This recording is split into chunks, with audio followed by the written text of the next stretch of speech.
Hello friends, मैं सुरुचि BPSC Gurukul 1 में आपका स्वागत करती हूं। तो फ्रेंड्स, आज हम देखेंगे एडिटोरियल जो बुक है बिहार स्पेशल का, बिहार तथ्य संग्रह, उसका देखेंगे। इसमें एक वीडियो मैं ऑलरेडी अपलोड कर दी हूँ न्यू एडिशन का, जिसमें जो बिहार एक परिचय था वो अपलोड हो चुका है।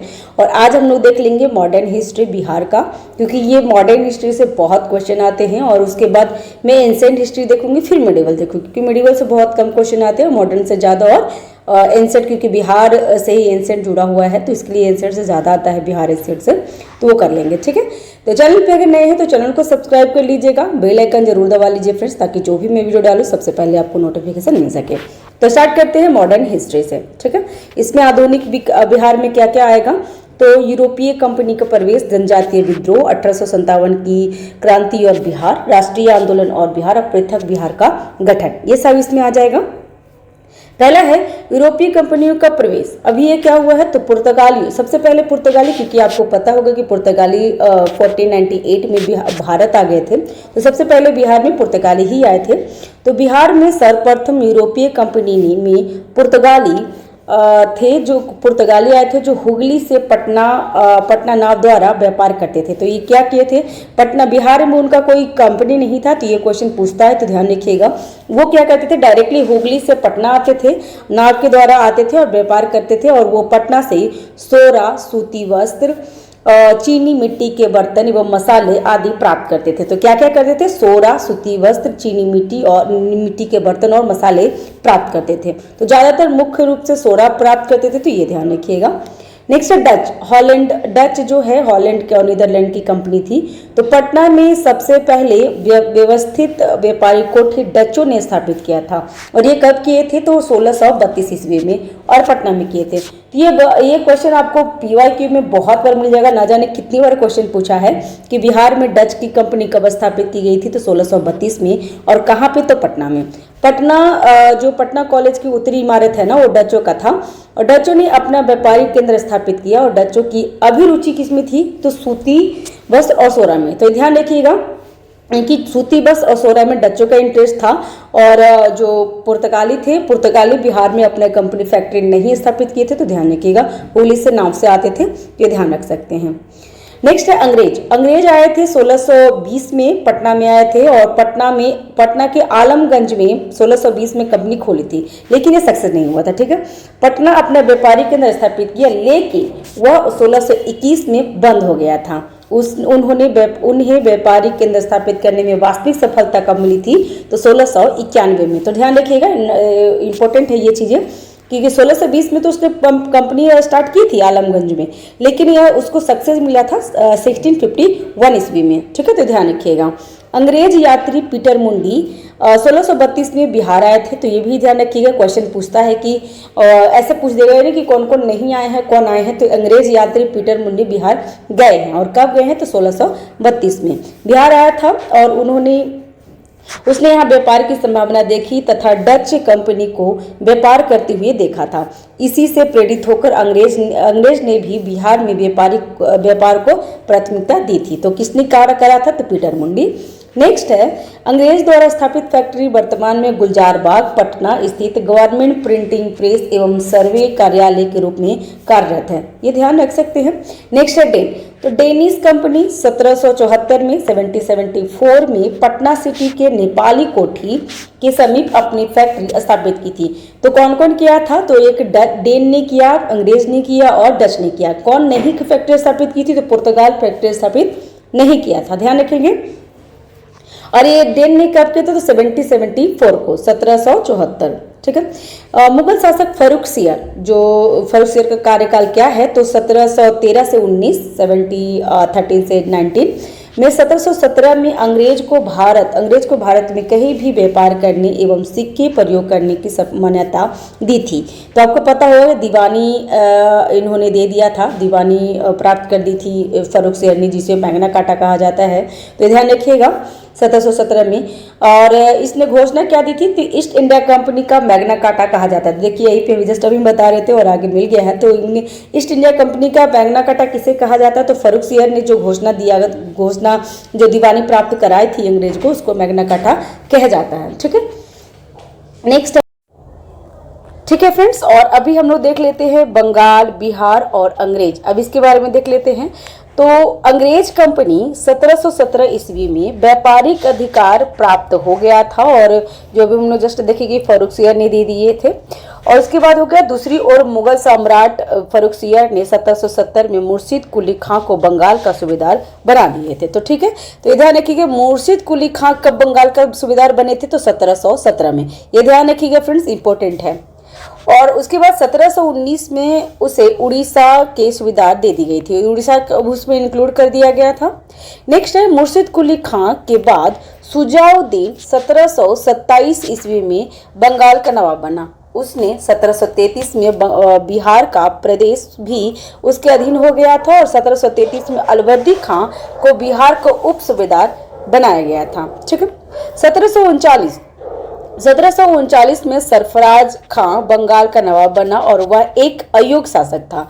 अतः अलवर्दी खां ने 1740 में गिरिया का युद्ध, ये इंपॉर्टेंट है, ध्यान रखिएगा, गिरिया का युद्ध कब हुआ था, तो 1740 में। और किसके किसके बीच में हुआ था, तो सरफराज खां और सरफराज का और किसके बाद में हुआ था, तो अलवर्दी खां के बीच में हुआ था। ठीक है, ध्यान रखिएगा और ऐसे याद रखिएगा, क्योंकि ये क्वेश्चन पूछता है, तो एकदम ध्यान रखिएगा कि सरफराज का खां को सर काट करके अलवर्दी खां राजा बन गए थे। तो इस तरीके से याद कीजिएगा, क्योंकि सरफराज खां वहाँ पे मुर्शिद कुली खां, सुजाउद्दीन खां और सरफराज खां, ऐसे सुजाउद्दीन ऐसे करके आ जाएगा ना, तो आप थोड़ा कंफ्यूज हो जाएगा। तो एक ऐसे मतलब सेट कर लीजिए कि सरफराज खां का सर काट करके अलवर्दी खां गिरिया के युद्ध में जो बंगाल का नवाब बन गए थे। ठीक है, ध्यान रखिएगा। नेक्स्ट, अलवर्दी खान ने 1740 में बंगाल पर अधिकार किया था। ठीक है, और उसकी कर लिया उसने मुगलों से हटकर स्वतंत्र सत्ता चलाना प्रारंभ कर दिया था। अतः व्यापारिक हितों के लिए नवाब एवं अंग्रेज के बीच संघर्ष स्वाभाविक था। ठीक है, नेक्स्ट है 1756 में अलवर्दी खां की मृत्यु हो गई। उसके बाद उसका नाती सिराजुद्दौला बंगाल का नवाब बना था। सिराजुद्दौला अलवर्दी खां का सबसे छोटी बेटी का पुत्र था।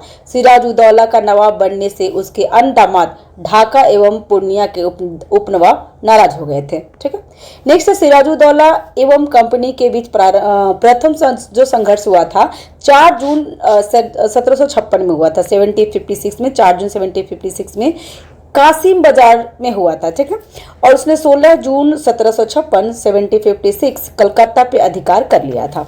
अंग्रेज अधिकारी रोजर को कलकत्ता छोड़ना पड़ा, और सिराजुद्दौला ने कलकत्ता को पोर्ट विलियम पर कलकत्ता के पोर्ट विलियम पे अधिकार कर लिए थे, तथा कलकत्ता का नाम अलीनगर रखा था।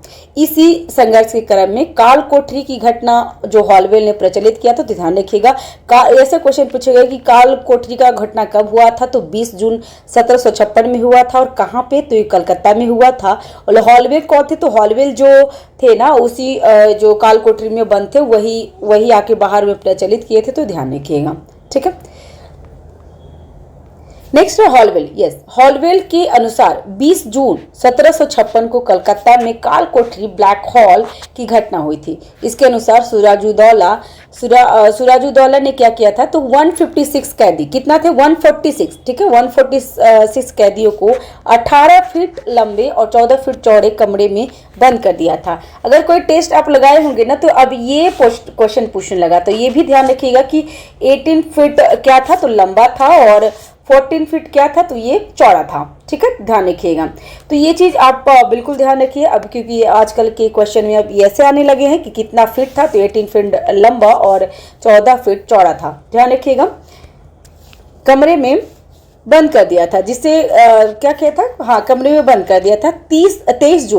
23 जून को कमरे खोला गया और केवल 23 व्यक्ति जीवित बचे थे। तो 23 जून को 23 व्यक्ति जीवित बचे थे। 123 व्यक्तियों की दम घुटने से मृत्यु हो गई थी, क्योंकि हमारा कितने व्यक्ति वहां पे थे, तो 146 थे, जिसमें 23 व्यक्ति ही बच पाए थे।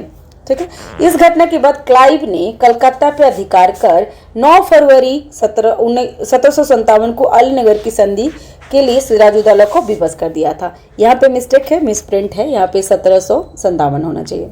ठीक है, 1957 लिखिए, 1757 होना चाहिए। ठीक है, नेक्स्ट है क्लाइव ने नवाब पर अलीनगर की संधि को भंग करने का आरोप लगाया, जिसके बाद 23 जून 1757 को अंग्रेज एवं सिराजुद्दौला के मध्य गंगा की सहायक नदी भागीरथी के तट पर प्लासी की लड़ाई हुई थी। तो ऐसा भी क्वेश्चन पूछता है कि प्लासी की लड़ाई किस तट पे हुआ था, तो भागीरथी नदी पे, जो गंगा की सहायक नदी थी। और कब हुआ था, तो ये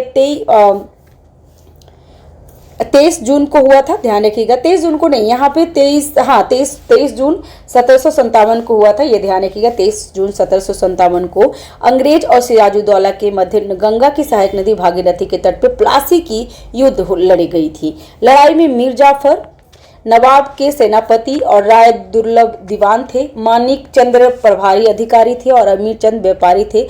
जगत सेठ बैंकर ने अंग्रेजों के साथ दिया और मीर मदान, ये दोनों का नाम याद रखिएगा, ठीक है।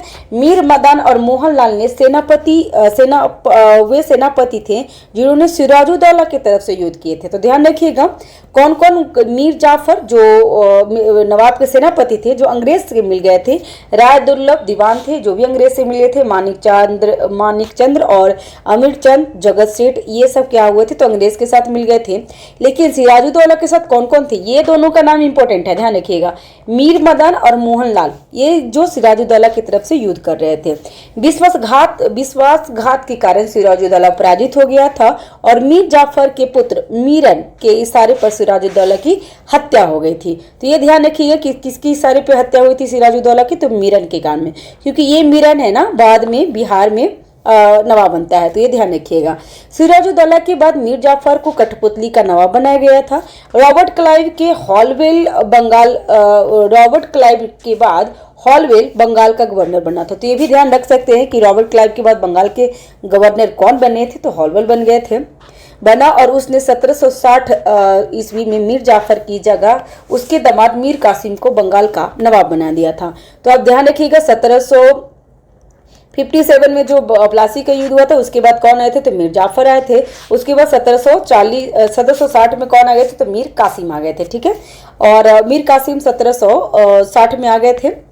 उसके बाद देखिए मीर कासिम ने अंग्रेजों के हस्तक्षेप को कम करने के उद्देश्य से अपनी राजधानी मुर्शिदाबाद से मुंगेर हस्तांतरित किए थे। ये बहुत बार क्वेश्चन पूछा हुआ, अगर आप PYQ देखे होंगे तो, कि किसने अपनी राजधानी मुर्शिदाबाद से मुंगेर लाए थे, तो ये मीर कासिम थे, ध्यान रखिएगा, क्योंकि मुंगेर हमारा बिहार में पड़ता है, तो ये इंपॉर्टेंट हो जाता है। ये बहुत बार क्वेश्चन पूछता है कि किस उद्देश्य से लाए थे, तो अंग्रेजों के हस्तक्षेप को कम करने के उद्देश्य से लाए थे। तो ये दोनों पॉइंट ध्यान रखिएगा, ठीक है। किसके उद्देश्य से, तो अंग्रेजों के हस्तक्षेप से कम करने के लिए। और मुर्शिदाबाद से मुंगेर कौन लाए थे, तो मीर कासिम लाए थे, ठीक है। अंग्रेजों द्वारा दस्तक के दुरुपयोग के कारण उसने स्थानीय व्यापारियों पर से करों को समाप्त कर दिया था, ठीक है। इससे ब्रिटिश व्यापारियों को परेशानी होने लगी। उसने अंग्रेजों को आधुनिक रूप से प्रशिक्षित करने के लिए गुरिल खां के नामक अर्मेनिया व्यक्ति को रखा था। तो ध्यान रखिएगा जो मीर कासिम थे ना, ये मीर कासिम थे, ये क्या किए थे, तो जो अंग्रेज आधुनिक अपना प्रशिक्षित करने के लिए, जो अपने सैनिक को आधुनिक प्रशिक्षण देने के लिए गुरिन खां को, जो आर्मेनिया के व्यक्ति थे, उसको रखा था, ठीक है। दूसरी ओर मीर कासिम ने बिहार के नायाब सूबेदार राम नारायण को उसके पद से बर्खास्त करके उसकी हत्या करवा दी, क्योंकि वह बिहार के आय और व्यय का ब्यौरा देने को तैयार नहीं थे।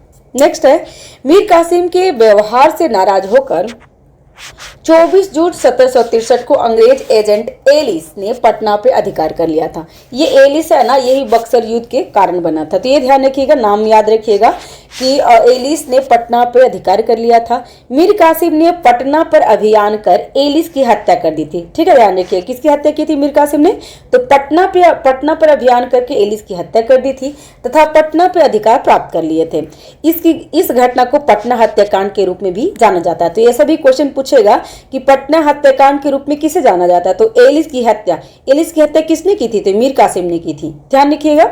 इसके बाद मीर कासिम की जगह पुनः मीर जाफर को बंगाल का नवाब बना दिया गया था। तो ध्यान रखिएगा मीर कासिम को फिर हटा करके क्या कर दिए थे, वहां के जो बंगाल के नवाब थे, जो मीर जाफर 1757 में बैठे थे, वो उनको फिर से वापस उनको लगा दिया गया और मीर कासिम को हटा दिया गया था। कब हटाया गया, तो 1763 में। कब हटाया गया, तो 1763 में मीर जाफर को वापस बुला लिया गया और मीर कासिम को हटा दिया गया था, ठीक है। इसके बाद क्या हुआ, इसके बाद क्या हुआ कि जाफर को नवाब बने थे। इसके बाद मीर कासिम ने अवध के नवाब सुजाउदौला और मुगल बादशाह शाह आलम द्वितीय से गठजोड़ कर लिए थे। तो ये जो बक्सर युद्ध हुआ था ना, उसमें कौन कौन शामिल थे? तो अवध के नवाब सुराजुद्दौला, मुगल बादशाह शाह आलम द्वितीय और मीर कासिम थे, तीनों शामिल थे, जबकि अंग्रेज साइड अलग से तो दोनों का लड़ाई हुआ था बक्सर युद्ध में, जो भी हम लोग देखेंगे। ठीक है, तीनों को संयुक्त सेना एवं अंग्रेज हेक्टर मुनरो, ये इंपॉर्टेंट है, ये भी ध्यान रखिएगा, बहुत ज्यादा इंपॉर्टेंट है। ठीक है, ध्यान रखिएगा। हेक्टर मुनरो कौन है? हेक्टर मुनरो तो जो बक्सर युद्ध में जो अंग्रेजों का नेतृत्व कर रहे थे वो हेक्टर मुनरो थे। ठीक है, ध्यान रखिएगा इनका। 22 अक्टूबर 1764 को बक्सर युद्ध हुआ था। ठीक है, 22 अक्टूबर, ये डेट याद रखिए, आजकल डेट पूछ रहा है फ्रेंड्स। ठीक है, तो 22 अक्टूबर 1764 को बक्सर का युद्ध हुआ था और इसका नेतृत्व अंग्रेज साइड से हेक्टर मुनरो कर रहे थे। और ये इधर कौन थे? तो ये नवाब सिराजुद्दौला जो अवध के नवाब थे, मुगल बादशाह शाह आलम द्वितीय थे और मीर कासिम थे। ठीक है, इस युद्ध में संयुक्त सेना की हार हो गई थी। इस युद्ध के समय बंगाल का नवाब मीर जाफर था, जिसका यह दूसरा कार्यकाल था, जो हमने देख चुके हैं।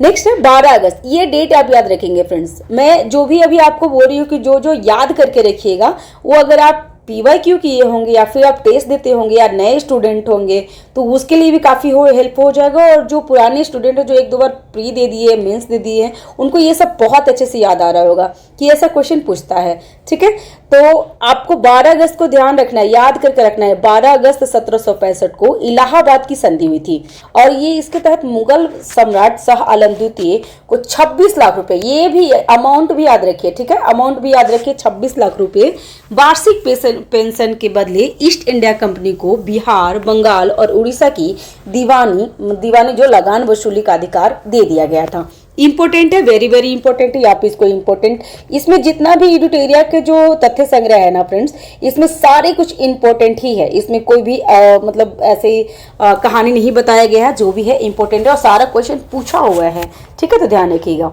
12 अगस्त ध्यान रखिए, 12 अगस्त 1764 को इलाहाबाद की संधि हुई थी और ये मुगल बादशाह शाह आलम द्वितीय के साथ हुआ था। उनको क्या किया गया था? तो 26 लाख रुपए वार्षिक पेंशन, ये भी ध्यान रखिए, वार्षिक पेंशन के बदले ईस्ट इंडिया कंपनी को बिहार, बंगाल और उड़ीसा की दीवानी अधिकार दे दिया गया था। यह ध्यान रखिएगा, दीवानी। ठीक है, ये भी इंपॉर्टेंट है। नेक्स्ट है क्लाइव द्वारा 1765 में बंगाल में द्वैत शासन की स्थापना कर दी गई थी। तो द्वैत शासन की स्थापना किसने की? तो क्लाइव ने की। कहाँ की? तो बंगाल में किया। कब किया? तो 1765 में। ध्यान रखिए, इसके तहत प्रशासनिक उत्तरदायित्व नवाबों को सौंपा गया तथा सैन्य, कर वसूली और अधिकार अंग्रेजों ने अपने पास रख लिए थे। द्वैत शासन के परिणाम स्वरूप 1770 मतलब 1770 में बंगाल, बिहार के क्षेत्र में भीषण अकाल पड़ गया था। कब अकाल पड़ा? तो 1770 में। पटना, भागलपुर, दरभंगा, पूर्णिया में अकाल का प्रकोप भयंकर था। 1772 में बंगाल के गवर्नर वारेन हेस्टिंग द्वारा द्वैत शासन को समाप्त कर दिया गया था। वेरी वेरी इंपॉर्टेंट, ये भी ध्यान रखिए। 1765 में बंगाल पे द्वैत शासन किसने लगाया था? तो क्लाइव ने। समाप्त किसने किया? तो वारेन हेस्टिंग ने किया। और कब किए? तो 1772 में द्वैत शासन की समाप्ति कर दिया था। तो ये दोनों इंपॉर्टेंट है, ध्यान रखिएगा।